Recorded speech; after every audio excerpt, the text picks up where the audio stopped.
မြန်မာပြည်ကိုချစ်တဲ့ကဘာဝမ်းကမြန်မာလူမျိုးအပေါင်းမြန်မာပြည်တွင်ကမြန်မာပြည်သူပြည်သားအပေါင်းမင်္ဂလာပါသာနှုတ်ဆက်ရတာဘလို့မှမင်္ဂလာမရှိပါဘူး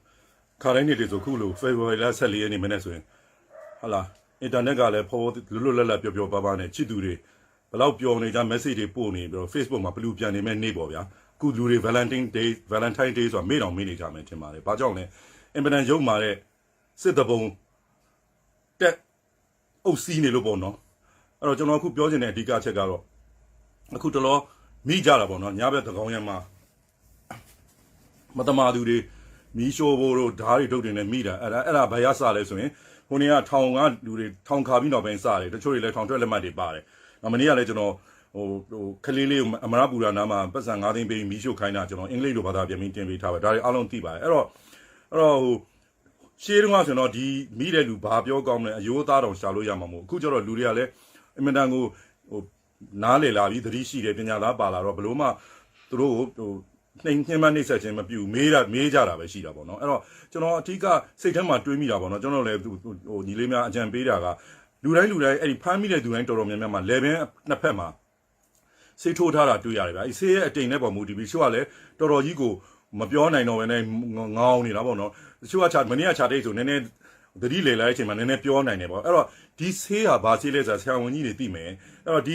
ီလေဘင်းအဲ့အပေါက်လေးနားကိုဟာလာတနည်းနည်းနဲ့ပေါ့ယူပြီးတော့ဓာတ်ခွဲလိုက်လို့ရှင်ဘာဆေးဆိုတာထွက်လာမှာပေါ့နော်အဲ့တော့ဒါဆရာဝန်ကြီးများနဲ့ဒီဓာတ်ခွဲခန်းတွေကနေပြီးတော့ဒီကိစ္စကိုအရေးယူပေါ့နော်အဲ့တော့မိတဲ့သူတွေကိုလည်းညာရင်းကြီးတော့ပဲဆရာဝန်ကြီးမှလည်းရောက်တာဘူးတော့မလွယ်ဘူးပေါ့နော်ဒါပေမဲ့မိပြီးနောက်ပိုင်းမှာဟာလာရဲစခန်းကိုမအပ်ခင်တနည်းနည်းနဲ့ဒီကိစ္စကိုဟိုလောက်ကြစေချင်ပါတယ်နော်ဒါမှလို့ဟိုကျွန်တော်အဖြေတစ်ခုရမှာပေါ့နော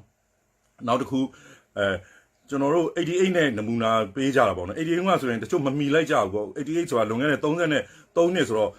8မှာမွေးတဲ့လူကအခုအသက်33နဲ့အဲ့နောက်မှာမွေးတဲ့ဆိုဘာမှသိမှာမဟုတ်ဘူး88တုန်းကကြောက်သူကဘယ်လိုလုပ်တာလဲဆိုလို့ရှိရင်ကျွန်တော်တို့အဲ့လိုပဲထောင်ကဖောက်လိုက်တဲ့လူတွေက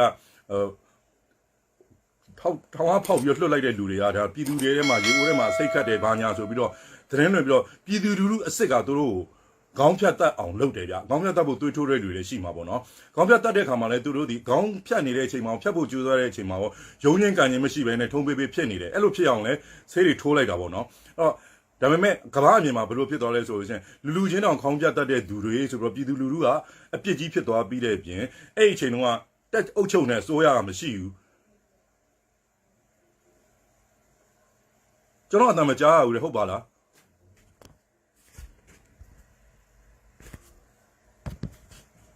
းကြားပြီလားကိုမောင်ကြားပြီလားအဲ့တော့အဲ့တော့အုပ်ချုပ်နေတဲ့အစိုးရမရှိဘူးပေါ့မဆလာကိုဖြုတ်ချပြီးတော့လူတွေက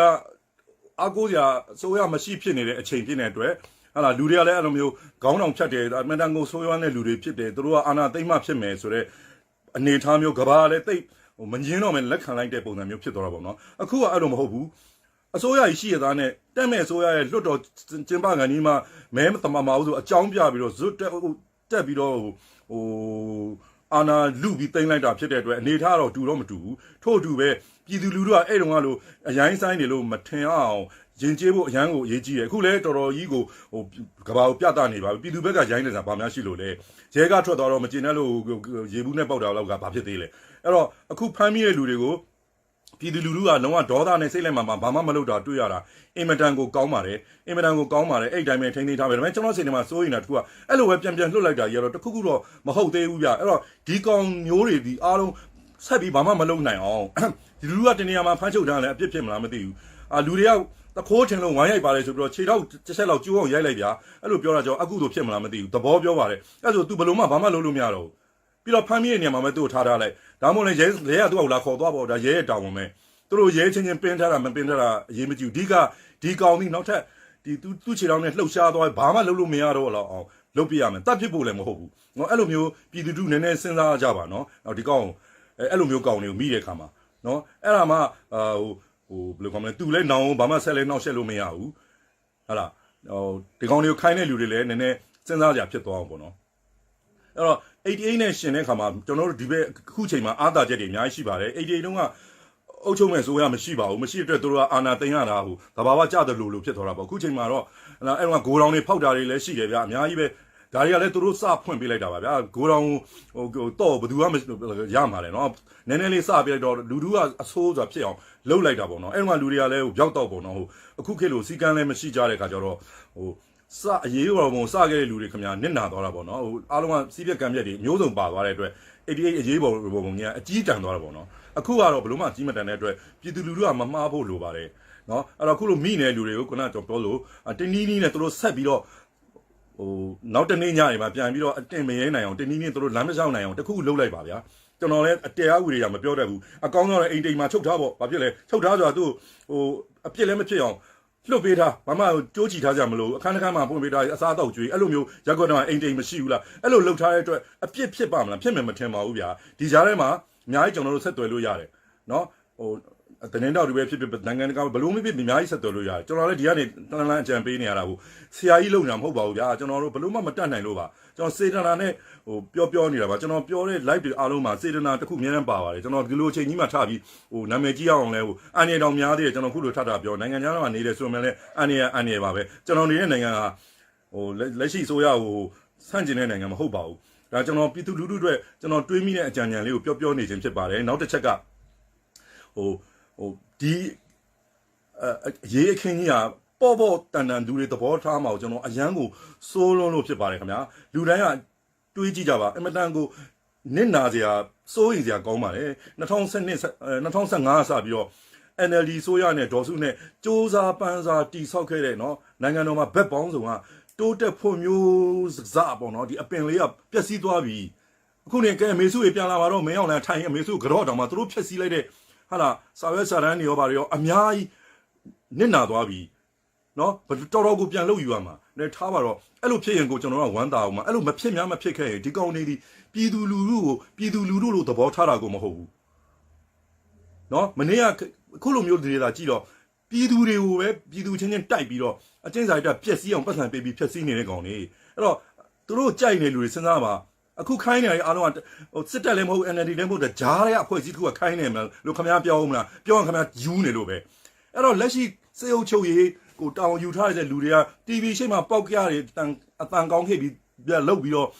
့လူတွေကိုပြည်သူလူထုကိုသူတို့မထောက်ခံတဲ့ပြည်သူလူထုအများစုဒုက္ခရောက်နှီးမျိုးစုံနဲ့အကောင့်ကြံနေတာအမှန်အောက်တန်းကြပါတယ်သူတို့မထောက်ခံဖို့လိုပါတယ်ထောက်ခံတဲ့လူတွေကျွန်တော်အံ့ဩလို့မဆုံးဘူးအဲ့ထောက်ခံတဲ့လူတွေကအနာဂတ်ပျက်စီးသွားမဲ့နိုင်ငံကြီးရဲ့အနေထားတဲ့တရားခံတွေပဲအဲဒါကြောင့်လူတိုင်းတနည်းနည်းနဲ့ဆန့်ကျင်ကြပါဗျာမနေ့ကအေးမြဖြူထွန်းသွားတယ်အင်္ဂလိပ်လိုဖတ်ရတယ်ဒီလောက်ပေါက်ဆမလေးရတော့မှစိတ်ဓာတ်ရှိတယ်ခင်ဗျားတို့အမြင်မှန်ကိုမြင်ကြစမ်းပါဗျာပါဝင်ကြကိုမပါဝင်ကြတနည်းနည်းနဲ့ပါဝင်လို့ရတယ်အဲ့လိုပါဝင်ကြပါကျွန်တော်တောင်းပန်ပါတယ်နောက်တစ်ခုဗုဒ္ဓဘာသာတွေဘာသာရေးအနည်းရတယ်ကျွန်တော်တို့ကအောက်လန်းနီးနဲ့တိုက်ဖို့ပြောတာမဟုတ်ဘာသာလေးနီးရတယ်သူတို့အမှန်တမ်းမှားနေသူကြာရှုံးမှုနဲ့ကျွန်တော်တို့တွေကအများကြီးတိုင်တယ်တစ္ဆာဆိုဆူတောင်းနိုင်အများကြီးလုပ်လို့ရတယ်ဒါလည်းလုပ်ပါဘာလို့မြည်သူမဆိုဘာသာဝင်မဆိုကဘာပေါ်မှာရှိတဲ့လူသားတိုင်းဖြစ်ရတဲ့အတိုင်းကသဘာဝနေချာကြီးရဲ့စီရင်မှုကိုလွန်ဆန်လို့မရပါဘူးအနည်းနဲ့မြန်မယ်ကွာပါတယ်ဒါမှမဟုတ်ဒီလောက်တောင်ရုပ်မာပြီးကန်းကုန်နေတဲ့ကောင်တွေကကြောက်ကိုကြောက်ဆုံးမှာပါမပူပါနဲ့အဲ့တော့ဒီကြားထဲမှာမမှားဖို့နဲ့နာမသွားဖို့ပဲအရေးကြီးပါတယ်အားလုံးကျေးဇူးတင်ပါတယ်ခုနအနှစ်ပြန်ချုပ်လိုက်လို့ရှင်ဒီလေမဲအပေါက်နှစ်ပေါက်နဲ့ပတ်သက်ပြီးဆရာဝန်တွေဓာတ်ခွဲခန်းတွေကစစ်ဆေးဖို့အပြေတစ်ခုထုတ်ဖို့နိုင်ငံတကာအောင်သိအောင်လုပ်ဖို့ကြိုးပမ်းပေးကြပါနောက်ခုဖြစ်တဲ့ဖြစ်ရတဲ့အားလုံးကိုအတတ်နိုင်ဆုံးနိုင်ငံတကာကိုပို့ပေးပါဒါမှပြည်သူလူထုမမှားမှန်းသိမယ်နှမို့တို့က drone နဲ့ရိုက်ပြီးတဲ့ခါကျတော့ရက်ကွက်ထဲမှာလူတယောက်ကိုဝိုင်းတက်ကြတယ်ဆိုဖြစ်မယ်အခုတော့အဲ့လူကဘာဆိုတာကြတော့ဘာလဲစကပုံရှိတယ်မလားကင်းကြိုက်တဲ့မီအေးအော်လာပြီးကင်းကြိုက်တာတော့အဲ့သဘောမျိုးပေါ့ဒီလူကိုဘာလို့ဝိုင်းလောက်ကြတယ်ဆိုတော့မသိဘူးဒါပေမဲ့ရက်ကွက်ကလူတွေကဝိုင်းပြီးတော့တက်ကြဖြတ်ကြတယ်ဖြစ်အောင်တို့ကမှတ်တမ်းယူနေတာပြည်သူလူထုကဘာမှမလုပ်တော့ဂွားတွေကြာနေရောနော်အဲ့တိုင်းထိန်းထားပါဖမ်းချုပ်ပြီးတော့မေးစရာရှိရမေးပြီးတော့ဖြစ်နိုင်လို့ရှိရင်တော့ဆက်ပြီးဖမ်းချုပ်ထားပါဘာမှသူ့ညှဉ်းပန်းနှိပ်စက်တပ်ဖြတ်တာမလုပ်ကြပါနဲ့နော်အခုလာမမော်ထွက်နေတဲ့ဆန္ဒပြနေလူတွေလည်းအောင်မြင်ပါစေစီဒီယန်လည်းအောင်မြင်ပါစေဒါပေမဲ့ကိုဘေးကိုတော့ကြည့်ကြပေါ့ဗျာသတိထားကြပေါ့အားလုံးကျေးဇူးပါ